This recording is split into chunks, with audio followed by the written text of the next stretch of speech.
How close are we to achieving gender parity? Are we making more progress in some areas than others?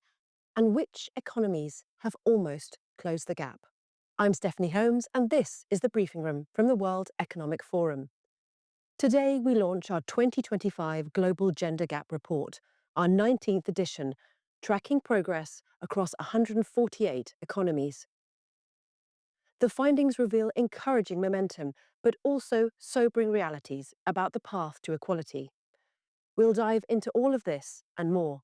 Joining us, Saadia Zahidi, here in Geneva, one of our managing directors and leading research on the topic for many years. From Washington, we have Norman Loayza, director of the Global Indicators Group at the World Bank in Washington.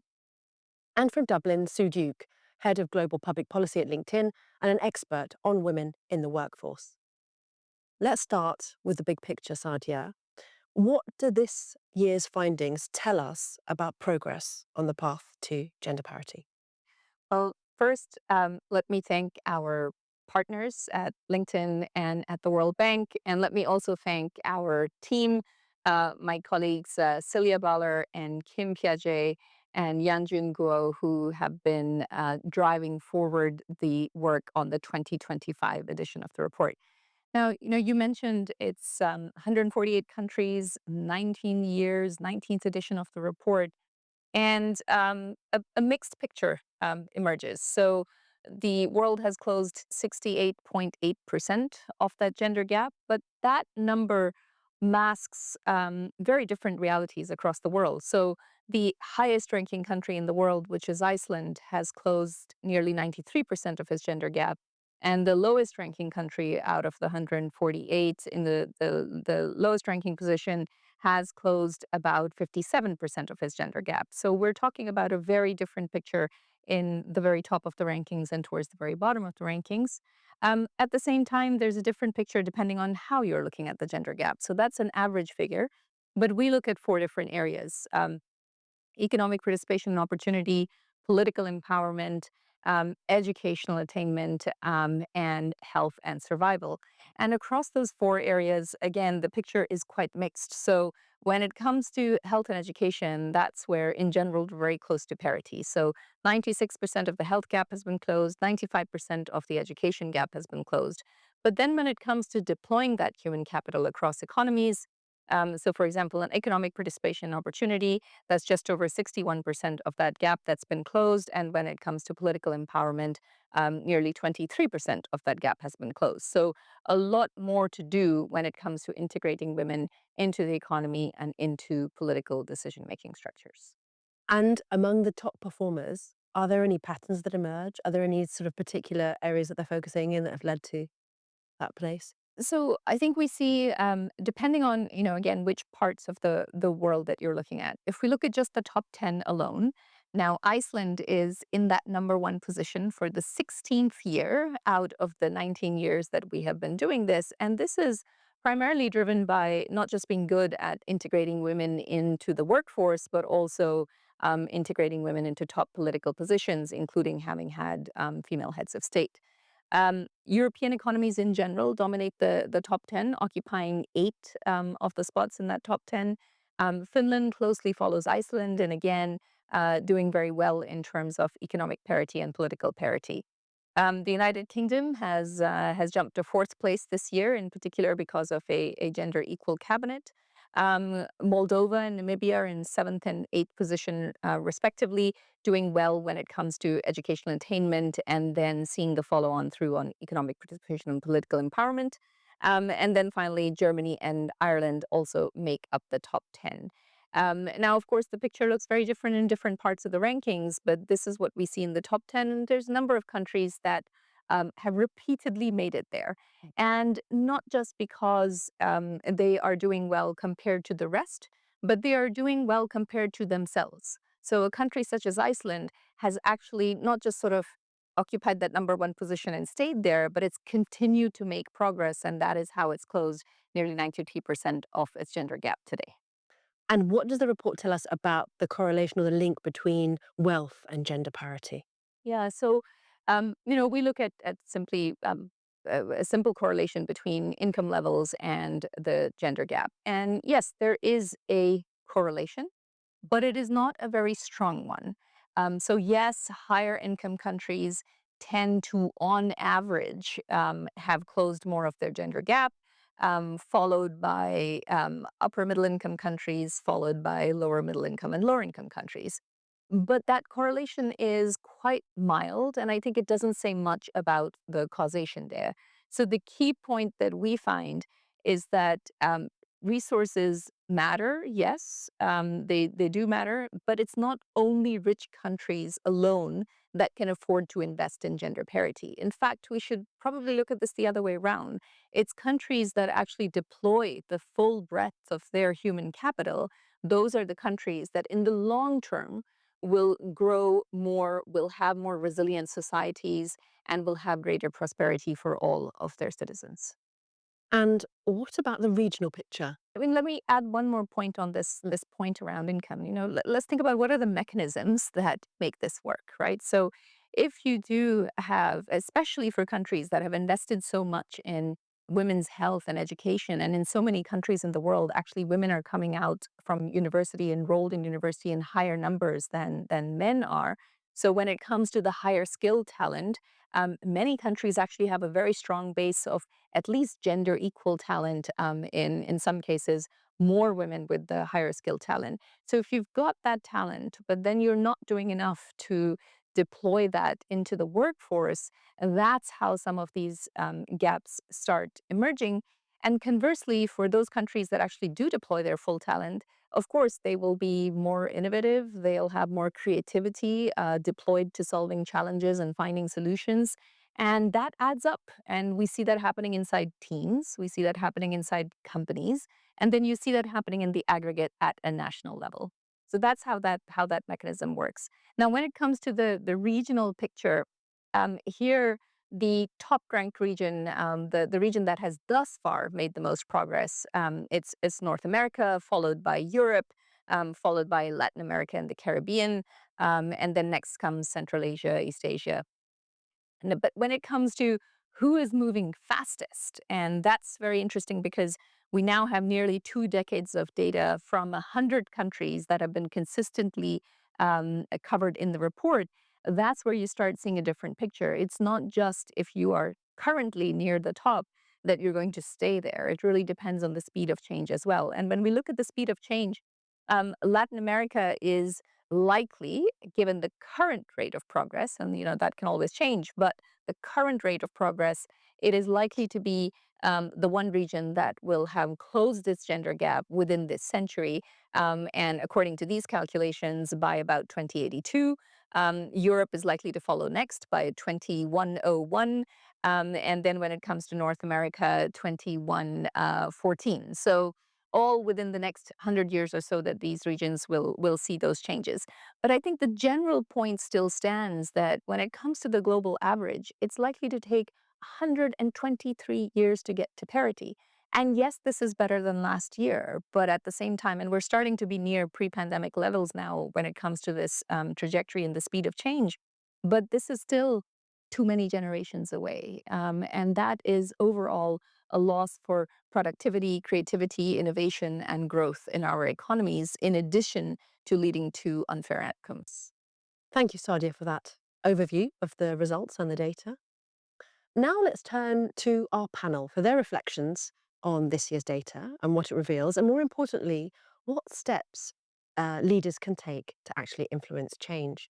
Sue from LinkedIn, I'd like to start with you. The LinkedIn data shows that women's representation in leadership roles is actually declining at a time of profound economic and technological change. What's driving this, and why should we be concerned? That's right. During that surge in hiring that we saw during the pandemic, we did start to see some really good momentum coming through in the hiring of women into leadership roles. But since then, we've seen real backsliding. For the third year in a row, we have seen a decline in the share of women being put into those leadership roles. And what that means is that when we look at overall representation of women at leadership level, over the past 5 years, we have barely inched forward. We've gone forward less than 1% since 2020. And of course, the backsliding that we've seen over the past couple of years, that's coming at this time of economic uncertainty. And there's been tons of studies, including our own research, that shows that during these times of economic uncertainty, what we see is that when there are more job applicants looking for fewer roles, we see a decline in women being hired into leadership roles. To be clear, we do not see a decline in the number of women applying for leadership roles, but we do see a shift in the kinds of hiring decisions that are made when there is pressure on the system. And what that tells you is that if we see not only a stalling in progress, but a reversal of progress when there's pressure on the system, there are these systemic barriers that really come into play during these times. And a couple of those drivers that I call out: one, bias in hiring practices and in promotion generally. We continue to see, yes, we've made a lot of progress over the past decade, but we do continue to see persistent bias, unconscious bias in hiring decisions, in internal promotion as well as external hiring promotions, recruitment. Secondly, we continue to see that the importance of flexible work and the absence of flexible work policies, as well as the absence of decent care infrastructure, means that women are often managing that double burden of work and professional life, and that continues to inhibit their progress forward. So that's a big area that we need to get to grips with as well. And when it comes to why we should be concerned, Sadia said it out very well in the opening there. We do need to be concerned, and it's not just women who need to be concerned, it's all of us. And that's because where there is inequity, we have a tax, albeit often a silent one, but nonetheless a heavy tax on growth and competitiveness, two areas where there's a huge focus right now. When we have these gaps at leadership level, we have lower growth economies. It has an impact on productivity, on innovation, on employee engagement across the board. Study after study shows that gender gaps in leadership have poorer business outcomes. And competitiveness is the second one. Again, Sadi alluded to it in her opening remarks. If a country is not taking advantage of the full spectrum, the full availability of its human capital, that is going to cost that country. And at a time when we need to get competitive growing, when countries are super focused on that, one of the best things that they can do is ensure that they're harnessing the full potential of their people. Thank you, Sue. That's fascinating. And Norman, if I can come to you, I know the World Bank has been looking at the role of legal frameworks in accelerating progress.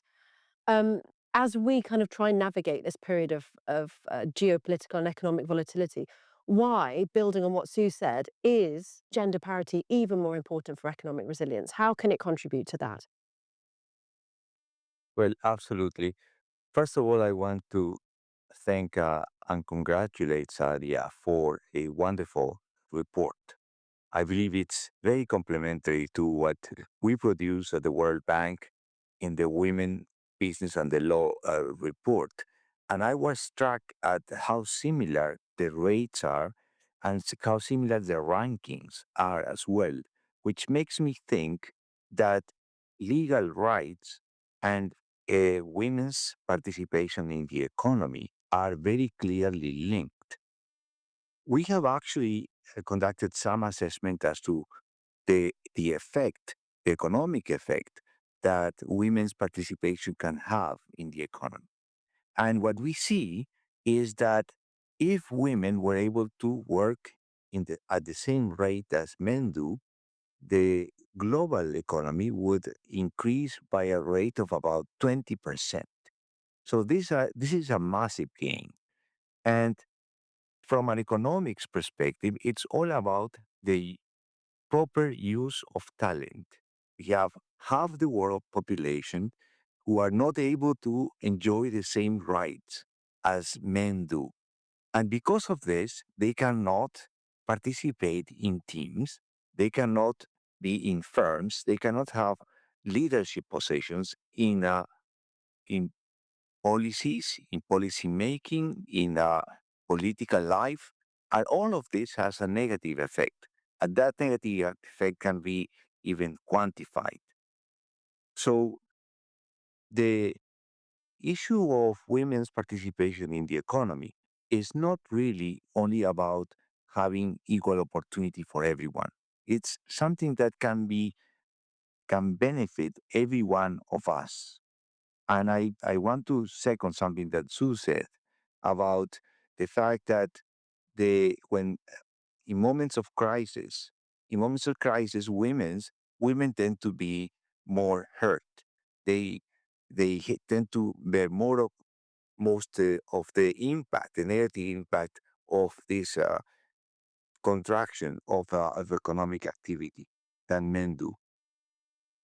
Thank you. And just to broaden it out, if we were to place a few bold bets on what would be needed to accelerate gender parity, what what would they be? What high impact strategies should leaders be leaning into? Do you have any suggestions?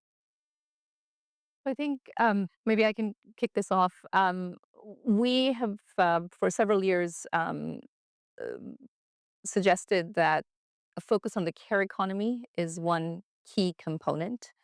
That investment pays off in terms of creating gender equality and then all of the multiplier effects that that has. But also, in and of itself, investing in the care economy leads to job growth for women and men alike and has many other additional benefits that boost economies. So I think that is one element, and the burden of care does tend to still rely primarily on women. A second element is a greater focus on ensuring that women are skilled, reskilled, and upskilled for the jobs of the future. And we've seen in past data that the disruptions that are taking place due to technological change tend to impact women's roles more than men's roles. And in addition, women are going into those professions in smaller numbers, in part because of fewer women going into STEM related education. So that's another area where there needs to be a much greater focus when it comes to ensuring that when we're doing this in the right way for the very rapid changes that are taking place to the future of jobs. Sue, could I bring you in on that? Because obviously you're tracking how people are moving through their careers, and what impact is AI having on women's participation in the workplace and the likelihood of rising up the ladder? Can you speak to that at all? Yeah, to echo what Saadia said there, it's true that there are two areas where we need to focus in on ensuring that women are ready for this transition as we move into this AI driven economy. The first, as Saadia alluded to there, is that we do see that women are tend to be overrepresented in roles where we are likely to see more disruption by the application of this technology. So often we will see, for example, women represented more heavily in administrative heavy roles where we know and are already starting to see some of the impacts of this technology take place. So that clustering that we have seen historically of women in particular roles in particular sectors, we need to ensure that we continue to diversify our economy, ensure that women are not segmented into these particular roles in these particular sectors that are going to be more vulnerable to change. And then the second is when it comes to the acquisition of AI talent, AI skills, and the transition into those AI roles as well. Again, women are on the back foot there. They tend to hold fewer of those AI technical roles. They tend to have fewer of those skills. And so, partly, as you can imagine, that's a legacy effect of the underrepresentation that we've always seen and continue to see in STEM and those science, technology, engineering, and maths roles and skills. And so, what we need to ensure is that the investment, precisely as Sadia said, in upskilling, in reskilling, to ensure that women have these skills and are able to move into these roles in AI technology, that's going to be really, really important part of this transition. And Norman, to bring you in, so from the World Bank's perspective, a bold bet to accelerate gender parity, what would be your recommendation, your suggestion to leaders that a few things that they could do that would really, really accelerate change? I will emphasize 2 points. The very first, from the perspective of a developing country, women's safety is paramount. many women around the world don't feel safe leaving the house, actually, even being in the house, don't feel safe in transportation, public transportation, and at the office. If they don't feel safe, they will not be willing to even take on these opportunities of participating in the economy. So I will insist on the issue of safety. And I can tell you just one example. Only in 27 out of the 190 economies, we see laws that help ensure that women feel safe in public transport. That is a huge gap that must be addressed. And the second point is really more broadly about the fact that laws in the books are need complementary policies to have a true effect, to have the full effect that they are intended. So we talk about a 66% gap. Uh, Saadia said exactly the same number in terms of the overall scope. And we also find that only two-thirds of the legal rights of men is what women are able to have at the moment. But if you look at the complementary policies, the gap is even larger. Women only have about 40% of the policies that are needed for them to have the same rights as men do. And only when we are able to close that implementation gap, we will actually see some effects in terms of changing norms and women participating more in the economy. Because we see those three things: legal rights, women's participation in the economy, and social norms as having a virtuous cycle. And I hope that we can actually get advantage of that cycle. But again, I believe that all starts with safety. Thank you. And Sue, just to come back to a slightly different segment of the kind of the workforce. I understand that your data shows that women leaders compared to men have had a sort of much more circuitous or cross industry and cross functional experience by the time they get to the C-suite. What does that say about their different trajectories, and what are the implications for the workplace and economic policy more generally? You're right. What we do see is that where men tend to be on more these linear incremental paths, women tend to take different routes. They tend to have more of a squiggly, broader path into leadership, often with more diverse roles coming from more diverse sectors, often with time out, right? Career breaks are a great example of that. Women typically, we're seeing like 55%, women on average take 55% more career breaks than men, and when they do take a career break, they tend to be out for longer. And typically what we hear from women is that they're taking that break primarily to assume greater care responsibilities. One of the very interesting and positive developments that we've seen is we looked at the changing career paths and skills of C-suite in the US over the past 5 years. And what we've seen is this shift actually away from those narrower linear career paths towards these more broad kind of squiggly pathways into leadership. So historically, if you looked at the profile of leaders, often they will have had one job function, they'll have done the same role, often in the same sector, and indeed often in the same company. Right? That's typically what we've seen. What we have seen in the past number of years is this shift in two ways: one, to more diverse backgrounds, and two, to softer skills, much more of a focus on softer skills. So, a big increase at leadership level of leaders who haven't come through that narrow linear path, but they've come from different roles, different sectors, they've been in and out of different companies. And they have a much greater share of soft skills than historically. And the good news for women is that they score higher on both of those. They do tend to have had that diversity of career in and out of sectors, in and out of different roles, in and out of their careers with these career breaks having come through. And indeed, they tend to have a larger share of soft skills. And so women we see are starting to lead in this new kind of leadership that's emerging. And as we discussed earlier, the more that we close this gender gap at leadership level, the better it is for everyone. The better it is for those individuals, the better it is for organizations, and the better it is for economies at large across all of the metrics that we've been discussing here today: economic growth, competitiveness, productivity, innovation, engagement. All of those numbers go up when that gap starts to close.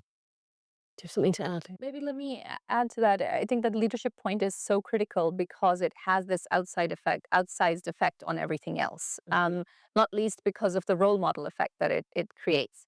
And actually, the data from LinkedIn shows that even in sectors where overall the participation of women is quite strong, especially when it comes to, for example, health or education, again, when it comes to the leadership level, there is a gap. Now, it's still better than in other sectors that tend to have lower participation of women, but there is still that gap. So we do still need to work on this basic path to leadership and then be able to sort of leverage the benefits of that for everybody else.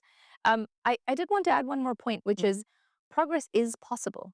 And I think that is one key point that we see across the report this year. We analyze the data on the speeds of change across different income groups. And in that highest income group, you've got countries that may have started out at a very low base, but are actually moving ahead very quickly. You've got countries in the lowest income groups that are moving ahead incredibly quickly. So progress is possible. And it need not be the 100+ years. We've seen that progress happen in just, the last 19 years alone.